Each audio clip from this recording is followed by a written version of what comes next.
Hi everyone, this is Jim and welcome back to my YouTube channel. At ito nga post ni Barbie Fortes sa kanyang Instagram on to the next coffee.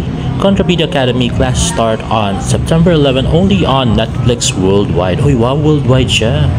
And on to the next, ayan, napaka-pretty si Miss Barbie, napaka-pula ng lips.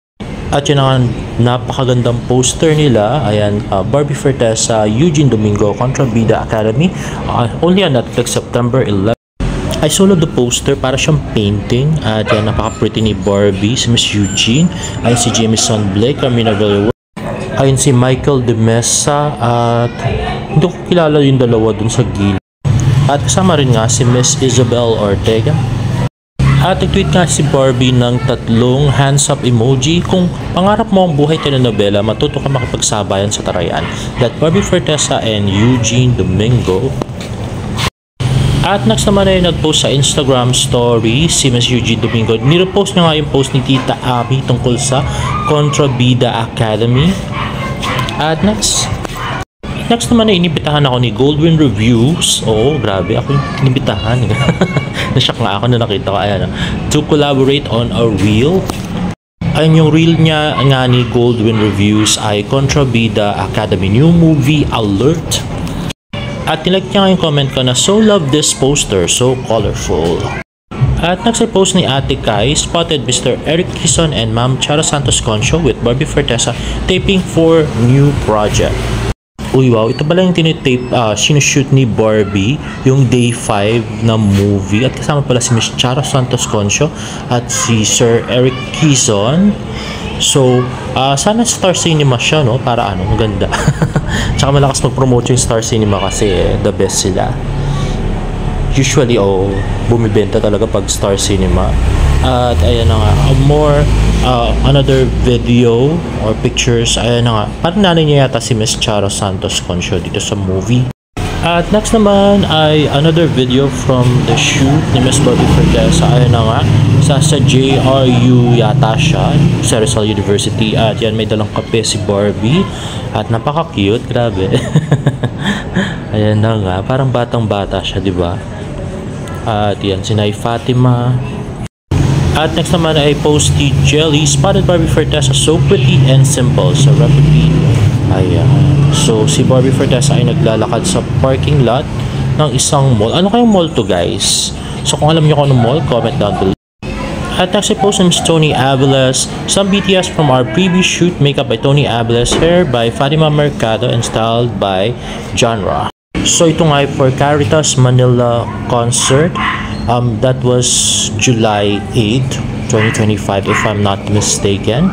At next ay post ng Push TV exclusive. Barbie Fortesa shares how grateful she is for the support that they have been getting for the psychological thriller film 77. Catch P77 movie nationwide. Ito pang international. Actually, super napapasalamat po kay Sir Chris kasi honestly, nilambing ko po sa kanya. Sabi ko, Sir Chris, baka naman po pwede po kayong magpa-block and sabi niya talaga, I will personally handle it for you. Kaya, I'm so grateful. And ngayon, I'm so happy to see everyone here. Si Martin, thank you so much. Sabi ko sa kanya nung gala, kailan ako manonood? Eto pala, sabay pala kaming manonood.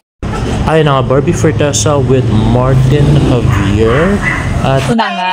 So, di ba nga? Ato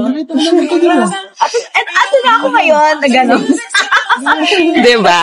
Ayun, I'm so excited for everyone kasi aside from the horror na mabibigay ng pelikula, it's a very heartwarming film, I would say. And marami po talagang aral ang mapupulot. And it's really it's a story of family, love for family.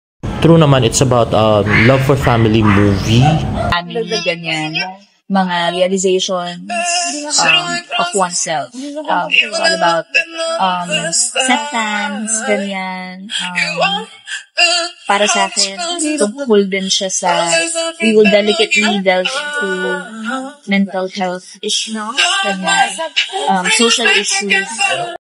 Yes, mental health issue tackle nga dito sa movie. So, maraming layers itong pelikulang ito. Kaya, masaya ako kasi maraming nakakapanood, maraming nakaka-appreciate ng pinaghirapan namin. Sana nga po mas marami pang makapanood at madagdagan pa ang cinemas natin. Ang biggest takeaway ko talaga is that let's not take our Lunas for granted and let's always check on them. Let's be grateful for them. Hindi nila hiningi ang responsibilidad na yan pero inaako nila. So, magpasalamat True, ganyan nga yung mga breadwinner na katulad ni Luna.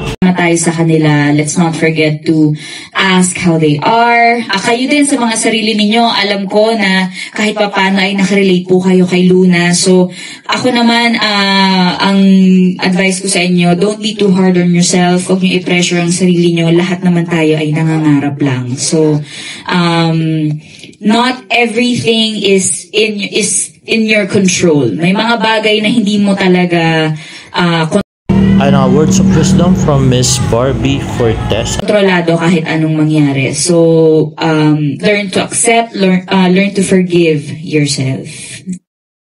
At next I tweet now, Jimmy Pictures last chance to watch P77 movies in cinemas.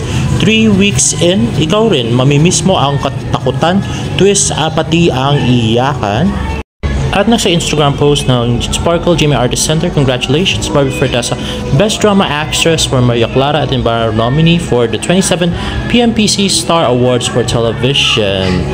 At nominated din ang congratulations to Barbie Fortes at David Licao on their nomination for the Herman Moreno Power Tandem Award for Maria Clara and Ibarra at maging sino ka man at 37 PMPC Star Awards for Television. At sa pagkakaalam ko nga ay sa August 24 na nga ito, guys. At kanina pinost to ni David Licao sa kanyang Instagram story pero bigla niya rin binura after a few minutes. Hindi namin alam kung bakit. At wala rin kami information kung dadalo siya sa awards night, no? So, sana magkasama sila ni Barbie. Anyway guys, if you like this video, please give it a thumbs up and please subscribe to my YouTube channel for more bird updates. See you in my next vlog. Bye!